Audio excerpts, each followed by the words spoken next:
नमस्कार दोस्तों, trading business में आपका स्वागत है। और आज का ये वीडियो कुछ इंटरेस्टिंग होने वाला है, क्योंकि आज के इस वीडियो में हम लोग जानेंगे कि न्यू ट्रेडर लॉस क्यों करते हैं, उन इसमें क्या कमी होता है, क्यों न्यू ट्रेडर आज के दिनों में लॉस कर रहे हैं, किस रीजन के चलते वो लॉस कर रहे हैं, क्यों सेबी ये कह रहा है कि 9 आउट ऑफ 10 ट्रेडर्स जो हैं वो एफएनओ में लॉस कर रहे हैं। तो आज इस सब्जेक्ट पे, आज इस टॉपिक पे हम लोग डीप डाइव करेंगे और ये पता लगाने की कोशिश करेंगे कि क्या वो कारण है, जो बेसिक कारण है, जिसके चलते ट्रेडिंग में मैक्सिमम बिगिनर्स लॉस करते हैं। तो आज इसके बारे में हम लोग विस्तार में डिस्कस करेंगे और ये जानने का प्रयास करेंगे। आज इस वीडियो में मैं आपको कोई स्ट्रेटजी नहीं बताने वाला हूँ। आज के इस वीडियो में मैं कुछ आपको टिप्स और ट्रिक्स नहीं देने वाला हूँ, लेकिन आज का ये वीडियो आपके लिए बहुत ही माइंड ब्लॉगिंग वीडियो होगा, जिसमें आप ये जान पाएंगे कि बेसिकली क्या रीजन होता है जिससे कि हम लोग ट्रेड में लॉस करते हैं और हम लोग प्रॉफिट जनरेट नहीं कर पाते हैं। तो चलिए बिना देर किए हुए स्टार्ट करते हैं आज का इस वीडियो। जैसे हम मैंने यहाँ पे आप देख पा रहे होंगे कि आज का इस वीडियो का मैंने टॉपिक रखा ट्रेडिंग जर्नी। तो ये ट्रेडिंग जर्नी हम लोगों का ट्रेडिंग जर्नी है, आपका, मेरा, हमारा, सबका ट्रेडिंग जर्नी है। बिगिनिंग एज ए बिगिनर हम लोग सभी ये गलती करते हैं और हम लोग, क्योंकि हम लोगों को ये पता नहीं होता है, जिसके चलते हम लोग ये गलती कर बैठते हैं। लेकिन आज के वीडियो के बाद मैं आशा करता हूं कि आप इन चीजों को सुधार के अपनी ट्रेडिंग जर्नी को और अच्छा करेंगे और एक अच्छा खासा इस शेयर मार्केट से अपना पैसा बना पाएंगे। तो चलिए बिना देर किए हुए से स्टार्ट किया जाए। जैसे कि आप सभी को पता है कि कमर्शियल ट्रेडिंग कोर्स आप सभी को सिखाते हैं कि क्या सिखाते हैं कि ऑर्डर कैसे प्लेस किया जाता है, प्लस कुछ टेक्निकल नॉलेज भी आपको दिया जाता है। वो हल्का फुल्का टेक्निकल नॉलेज जो आप बिगिनर्स को देते हैं और उनको ये बताया जाता है कि ऑर्डर कैसे प्लेस किया जाता है। और आप थोड़े जब कॉन्फिडेंस आ जाते हैं इनको चीजों को देख के, जान के, तो आप अपना ऑर्डर प्लेस करते हैं और प्लेस करने के बाद ये देखते हैं कि आपका प्रॉफिट नहीं हुआ, आपको लॉस हो गया। तो क्या है ये नॉलेज के बिना कोई बेवकूफ ही ऐसा सोच सकता है कि शेयर मार्केट में एक अच्छा सा रिटर्न निकाल सकते हैं। आप सभी लोग को ब्रोकर साइट में जब भी आप लॉगिन करते हैं ट्रेडिंग करने के लिए, तो उस समय एक वार्निंग मैसेज देखता होगा, जिसमें कि ये लिखा आता है कि 9 out of 10 traders in FnO are making losses. इसका मतलब क्या है कि आप जो है वो छोटे-छोटे कोर्सेज को कर लेते हैं, छोटे-छोटे वीडियो का नॉलेज ले लेते हैं और उसके बाद आप सीधा ऑर्डर प्लेस करने लग जाते हैं, जिससे कि आपको लॉस होता है। नॉलेज आपको डेप्थ होना ज़रूरी है, छोटे-छोटे नॉलेज से आप प्रॉफिट नहीं निकाल पाएँगे। तो आप सोच सकते हैं कि मैक्सिमम जो कोर्स अवेलेबल है वो प्रॉब्लम का पार्ट है और ये सब कोर्स न्यू ट्रेडर को एक फॉल्स कॉन्फिडेंस देता है मार्केट में ट्रेड लेने करने का, और उससे एक न्यू ट्रेडर्स के अकाउंट को वो ब्लो हो जाता है। तो आप लोगों को सोच समझकर बैक टेस्ट करके ही किसी स्ट्रेटजी को जो दिखाया जाता है या सिखाया जाता है उसका यूज करना चाहिए। मेरा भी जो भी आपका स्ट्रेटजी है, मैंने उस स्ट्रेटजी पे मैंने बहुत बार ट्रेड लिया है, मैंने उससे बहुत स्ट्रेटजी से मैंने बहुत बार प्रॉफिट किया है, तभी जाके मैं स्ट्रेटजी को आपको देखता हूँ, दिखाता हूँ और उसको मैं आपको बताता हूँ और सिखाता हूँ। तो आपको मैंने ये हमेशा कहा है कि मेरे स्ट्रेटजी को भी आँख आँख बंद करके विश्वास ना करें, आप उसको चार्ट में बैक टेस्ट करें। बैक टेस्ट करने के बाद अगर आपको लगता है कि वो स्ट्रेटजी सही है और वो आपके लिए बेनिफिट है, तो फिर आप उसको यूज़ कर सकते हैं। आप ऐसे ही किसी स्ट्रेटजी को आँख बंद करके यूज़ ना करें। आज एक बात आप खुद भी समझ सकते हैं कि 1 मंथ का कोर्स, मान लीजिए आपको कोई 1 मंथ का कोर्स करा रहा है, कोई 15 दिन का कोर्स करा रहा है, क्या ये पॉसिबल है? क्या 1 महीने में आप प्लेन उड़ाना सीख सकते हैं? आप खुद ही सोचिए, ये पॉसिबल नहीं है। 1 महीने में आप प्लेन उड़ाना नहीं सीख सकते हैं। अगर आप 1 महीने का कोर्स करके प्लेन उड़ाने लगते हैं, तो आपके सर्वाइवल का चांस ओनली 10% रह जाता है। यानी 90% चांस है कि आप सर्वाइव नहीं करेंगे। सेम उसी तरह 90% ट्रेडर जो है वो लॉस मेकिंग करते हैं और 10% ही प्रॉफिट निकाल पाता है। क्योंकि 90% ट्रेडर ये छोटे-मोटे थोड़े से वीडियो देखकर और उसको बिना बैक टेस्ट और ये किए टेस्ट किए हुए वो सीधा ट्रेड करने लगता है। तो ऐसा नहीं करना चाहिए। किसी को भी देखिए, किसी को भी लॉयर, डॉक्टर और अदर प्रोफेशन में कुछ बनने के लिए सालों-साल लग जाते हैं, वो लोग प्रैक्टिस करते हैं। तो आप ये कैसे सोच सकते हैं कि कुछ वीडियोज़ को देखकर, जिस वीडियोज़ में कुछ खास बताया नहीं जाता है, जो बिना बैक टेस्ट के स्ट्रैटेजी को यहाँ पे दिखाया जा रहा है, उसको देखकर आप ये कैसे सोच सकते हैं कि कुछ इन्फ्लुएंसर को देखकर उसके थोड़े से गाइडेंस में आकर आप कुछ महीनों में आप ये कैसे सोच सकते हैं कि आपका छोटा कैपिटल एक 10-20 हज़ार से कैपिटल में आप करोड़ों में पैसा बना सकते हैं। Most of the trader just ऐसा करने से वो गैम्बलिंग करते हैं। कुछ थोड़े ही लोग जो जेन्युइन हैं, वो यहाँ सीखना चाहते हैं और उन लोगों के लिए ही मैं अपना कुछ-कुछ वीडियो देता रहता हूँ, जिससे कि वो स्ट्रैटेजीज़ को सीखें, उनको बैक टेस्ट करें और फिर उसको इम्प्लीमेंट करें। किसी दूसरे कैरियर की तरह इसमें भी आपको पहले टेक्निकल एनालिसिस को अच्छे से सीखना पड़ेगा एंड देन उसको प्रैक्टिस करना पड़ेगा। बहुत ही प्रैक्टिस करने के बाद तब जाके आप उसको अच्छे से सीख पाएंगे और इसमें आपको सालों साल लग सकता है, तो आपको पेशेंस रखना पड़ेगा।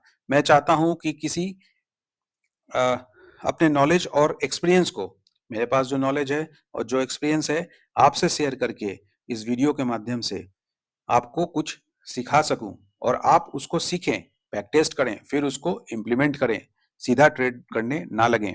मेरा इंटेंशन है कि कोई भी हाइप किए बिना, कोई भी गेट रिच क्विक स्कीम किए बिना जस्ट सोबर चार्ट एनालिसिस से आपको एक टेक्निक बताऊं, मनी मेकिंग टेक्निक बताऊं, जिससे आप यूज कर सकें और ट्रेड कर सकें। ट्रेडिंग्स में आपको सालों साल लग सकते हैं और प्रॉफिटेबल होने में कुछ लोग ही इसे समय समझ पाएंगे और आप पेशेंस के साथ अपना लर्निंग प्रोसेस कंटिन्यू करते हैं आपका स्मॉल कैपिटल के साथ, तो कुछ सालों में आप भी देखेंगे कि आपका स्मॉल कैपिटल धीरे धीरे बढ़ने लगा है। लेकिन इनिशियल स्टेज में आने के साथ 1 महीने में आप ये कोशिश करेंगे कि 10,000 का 20,000 का कैपिटल मेरा बड़ा हो जाए, तो ये पॉसिबल नहीं है। आपको पेशेंस रखना पड़ेगा। एक हेनरी फोर्ड ने बहुत अच्छी बात कही है कि a handful of man have become very rich by paying attention to details that most others ignored. कुछ कपल ऑफ मिसकंसेप्शन लोगों में भी होते हैं कि ट्रेडिंग रिलेटेड उनको कोई समझ नहीं होता है।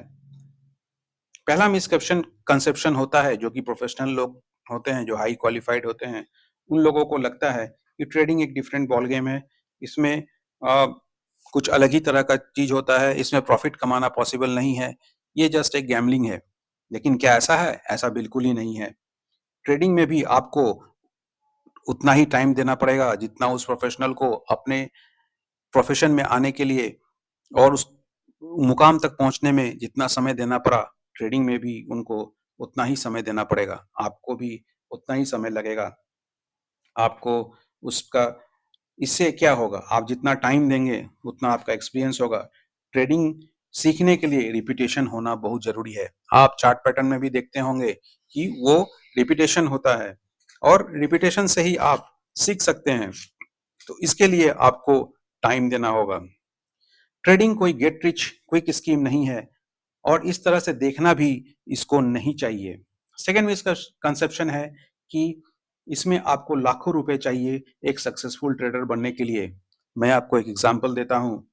कोई ट्रेडर ए है जो लार्ज इन्वेस्टमेंट बैंक में काम करता हो और जिसके पास करोड़ रुपए हैं ट्रेड करने के लिए, लेकिन वो कंटिन्यूअस लॉस करते जाता हो, तो क्या वो एक अच्छा ट्रेडर कहलाएगा? या एक ट्रेडर बी है जिसके पास मात्र 20,000 हो और वो कुछ एक्स्ट्रा मनी के लिए हर महीने 10% का कंसिस्टेंट प्रॉफिट निकालता हो, तो क्या हम लोग उसको अच्छा ट्रेडर कहेंगे? तो ये आप खुद समझ सकते हैं कि कौन सा ट्रेडर अच्छा ट्रेडर है, जिसके पास बड़ा कैपिटल है या जो 20,000 से ट्रेड करके कंसिस्टेंट प्रॉफिट निकाल रहा हो। ट्रेडिंग में बहुत सारे मिसकंसेप्शन हैं। लैक ऑफ अंडरस्टैंडिंग के चलते बहुत से लोग ट्रेड ही नहीं करते और जो करते हैं वो लॉस मेकिंग है। आपको एक ट्रेडिंग प्लान बनाना पड़ेगा। ट्रेडिंग में सबसे पहले आपको एक ट्रेडिंग प्लान बनाना पड़ेगा और और आपका कैपिटल कितना है, इससे कोई फ़र्क नहीं पड़ता। आपका इनिशियल कैपिटल कितना है, इससे कोई फ़र्क नहीं पड़ता। फ़र्क क्या पड़ता है, आपके पास एक प्रॉपर ट्रेडिंग प्लान होना चाहिए।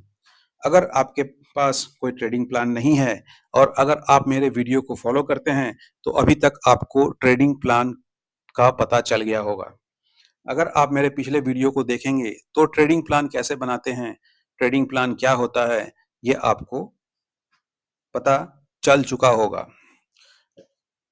जैसा कि मैंने आपको 2 एग्ज़ाम्पल दिया, trader A and trader B का। ट्रेडर ए जो एक इन्वेस्टमेंट बैंक में काम करता है और एक ह्यूज सम ऑफ मनी से ट्रेड करता है। लेकिन जब उसको लॉस होता है, तो उसका क्या होगा? ऑब्वियसली उसका मूड ऑफ होगा। उसका मूड क्यों ऑफ होगा? उसका मूड इसलिए ऑफ होगा क्योंकि उसका लॉस का अमाउंट बहुत बड़ा है और उतने बड़े लॉस को देखकर उसका इमोशंस वो मैनेज नहीं कर पाएगा। ट्रेडर बी ट्रेडर बी जिसका अकाउंट साइज छोटा है, बट वो कंसिस्टेंट रिटर्न निकाल रहा है और उसका सिंगल ट्रेड के लॉस उतना स्ट्रेस नहीं भी देगा। क्यों नहीं देगा? क्योंकि उसका लॉस का अमाउंट बहुत छोटा है। तो अगर आप लर्नर हैं, तो आप इनिशियल कैपिटल बहुत स्मॉल कैपिटल से स्टार्ट करें। ये मैं बार-बार कहता हूँ कि आप अगर ट्रेडिंग जर्नी में लर्नर हैं, तो आप एक बहुत से स्मॉल कैपिटल से स्टार्ट करें, जिससे आपको स्ट्रेस भी नहीं होगा और आप ट्रेडिंग को सीख भी पाएँगे। देखिए, ग्रीड भी एक नेगेटिव इमोशंस है। ट्रेडिंग में ग्रीड भी आपका एक नेगेटिव इमोशंस है। बहुत से न्यू ट्रेडर डायरेक्टली चार्ट देखते हैं और ऑर्डर प्लेस कर देते हैं। बहुत कुछ जाने बगैर, जैसा कि बहुत से वीडियो में ये सिखाया जाता है और बहुत से कोर्स में भी ये सिखाया जाता है, लेकिन ऐसा नहीं करके करना चाहिए। तो आप ये क्वेश्चन कीजिएगा कि तब क्या करना चाहिए? देखिए, फर्स्ट आपको आपका ट्रेडिंग प्लान पता होना चाहिए एंड सेकंड मोस्ट इंपॉर्टेंट आपको आपका साइकोलॉजी पता होना चाहिए। ये एक ह्यूमन नेचर है कि वो फियर भी फील करता है, ग्रीड भी आती है, एक्साइटमेंट भी होता है, एंगर भी होता है, डिप्रेशन भी होता है और ये सब इमोशंस आपको ट्रेड करते समय आएंगे। हम लोग पहले ये जानेंगे कि साइकोलॉजी क्या है, कैसे हम लोग पता करेंगे कि हमारा साइकोलॉजी क्या है, हम अपने साइकोलॉजी का एनालिसिस कैसे करेंगे। तो पहले आपको ये जानना पड़ेगा कि आप किस तरह के ट्रेडर हैं। आप buy and sell within second, within minutes और कपल ऑफ आवर्स में कर देते हैं, जिसे हम लोग स्कैल्पर कहते हैं, या आप स्क्रीन को देखते कम कम पसंद करते हैं। आप स्क्रीन को देखना कम पसंद करते हैं और आप बाई एंड सेल कुछ आवर से लेकर एक दिन तक करते हैं, तो आप एक डे ट्रेडर हैं। और आप कुछ दिनों तक अपना ट्रेड को होल्ड करके रखना पसंद करते हैं, तो आप एक स्विंग ट्रेडर हैं। या फिर आप बाई करके हैं, एक लंबे समय के लिए होल्ड करके रखना पसंद करते हैं, तो आप एक इन्वेस्टर हैं। किसी एक स्ट्रेटेजी और टूल को जानने से पहले आपको ये जानना जरूरी है कि आप एक किस तरह के ट्रेडर हैं, आप किस तरह के जॉब करते हैं। ये भी एक फैक्टर है जो आपको ट्रेडिंग को अफेक्ट करेगा और साथ साथ आपके साइकोलॉजी को भी अफेक्ट करेगा। बहुत से लोग एक लंबे समय के लिए बाई करके होल्ड नहीं कर पाते हैं, स्ट्रेस और फियर के लिए। उनको लगता है कि मार्केट कब गिर जाएगा और उनका लॉस हो जाएगा। दूसरा, फाइनेंशियल रिस्ट्रेंट भी आपका ट्रेडिंग को अफेक्ट करता है। आपको बहुत फास्ट और मोर फ्रीक्वेंट रिटर्न चाहिए, तो आपके पैसे तो आपके इन्वेस्टर नहीं बन सकते हैं। अगर आप बहुत फास्ट रिटर्न चाहिए, बहुत क्विक रिटर्न चाहिए, तो आप इन्वेस्टर नहीं बन सकते हैं। आपको बहुत क्विक रिवार्ड चाहिए, तो फिर आप स्कैल्पर बन सकते हैं। जैसा मैंने पहले भी कहा कि साइकोलॉजी इज की। बहुत से लोग इसका इंपॉर्टेंस नहीं देते हैं। अनफॉर्चुनेटली पीएनएल का कलर हमारे माइंडसेट को इफेक्ट करता है। अगर आपका पीएनएल रेड है, तो आप मार्केट से फाइट करने में लग जाते हैं। इसका मतलब है कि आप ओवर ट्रेड करने लगते हैं। और अगर आप पीएनएल ग्रीन है, तो फिर आप दौड़ने लगते हैं और आपका प्रॉफिट आप बुक नहीं करते। स्कैल्पिंग जो है वो सबसे ज्यादा इमोशनल स्ट्रेस देता है। नॉलेज ही पावर है, इसलिए सबसे पहले आप अपने आप को जानिए। तो आप अपने साइकोलॉजी के हिसाब से अपना टाइम फ्रेम सिलेक्ट कर सकते हैं। न्यूज अनाउंसमेंट और इकोनॉमिक्स फिगर जो भी हैं वो शॉर्टर टाइम फ्रेम को अफेक्ट करता है। वो आपके लॉन्गर टाइम फ्रेम को उतना अफेक्ट नहीं करता जितना शॉर्टर टाइम फ्रेम में वो इफेक्ट डालता है। एक बात हमेशा याद रखें, अगर आप शॉर्टर टाइम फ्रेम में ट्रेड करते हैं तो आपका नॉइस आपको बहुत मिलेगा, बहुत ज्यादा नॉइस मिलेगा। आपको चार्ट में ही आपको बहुत ज्यादा नॉइस देखने को मिलेगा। अगर आप बार बार ट्रेड करते हैं तो आपका लूजिंग ट्रेड ज्यादा होगा। इसीलिए कहा जाता है कि ओवर ट्रेड ना करें। अगर आप बार बार ट्रेड करते हैं तो आपका लूजिंग ट्रेड ज्यादा होता है, तो भी आपका साइकोलॉजी खराब होता है और फिर उसको कंट्रोल करना बहुत ही मुश्किल हो जाता है। एक और अदर फैक्टर आता है। वो क्या फैक्टर है भाई? तो वो फैक्टर है फन। Fun factor. बहुत से लोगों को ट्रेड करने में मजा आता है। बहुत से लोग कहते हैं अरे ट्रेड करने में बहुत मजा आता है, बहुत मजा आता है। तो ट्रेड करने में मजा आता है, जितना ज्यादा वो ट्रेड करते हैं उतना ज्यादा उनको मजा आता है और इस तरह से उनको ट्रेड करने की लत लग जाती है। और जो एक बार लत लग गई फिर वो गैम्बलिंग की तरह हो जाता है और वो लोग एडिक्टिव हो जाते हैं और इसी के चलते वो ओवर ट्रेड करते हैं और उसका लॉस और ज्यादा होते रहता है। स्विंग ट्रेड में हमने वीक से लेकर मंथ तक लग जाता है। स्विंग ट्रेड में हमें वीक से लेकर मंथ तक लग जाता है। कुछ लोगों को ये पसंद नहीं, कुछ लोगों को ये पसंद नहीं, उनको तो बस ट्रेड करने में मजा आता है। ये एक पुअर एटीट्यूड है। अगर आपको कंसिस्टेंट मनी बनाना है तो आपको पेशेंस रखना पड़ेगा।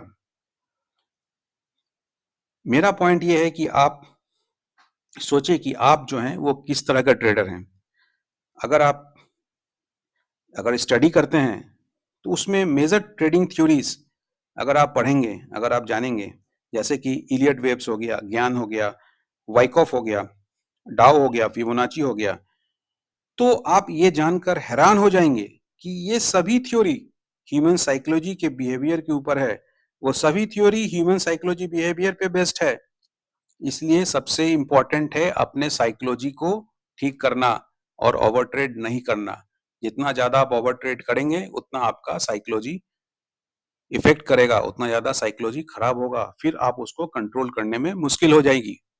तो आज का ये वीडियो ट्रेडिंग जर्नी के ऊपर था, जिसमें हम लोगों ने देखा कि किस तरह से एक साइकोलॉजी, एक माइंडसेट आपके पूरे ट्रेडिंग कैरियर को खराब कर देता है। तो आशा करता हूं कि आज के वीडियो में कुछ इन्फॉर्मेटिव इन्फॉर्मेशन मैं आपको दे पाया हूं। अगर आपको ये वीडियो पसंद आया है तो लाइक, शेयर और सब्सक्राइब जरूर करें और अगर आपका कोई सवाल है तो उसे कमेंट बॉक्स में जरूर पूछ सकते हैं। तो आज के इस वीडियो में इतना ही।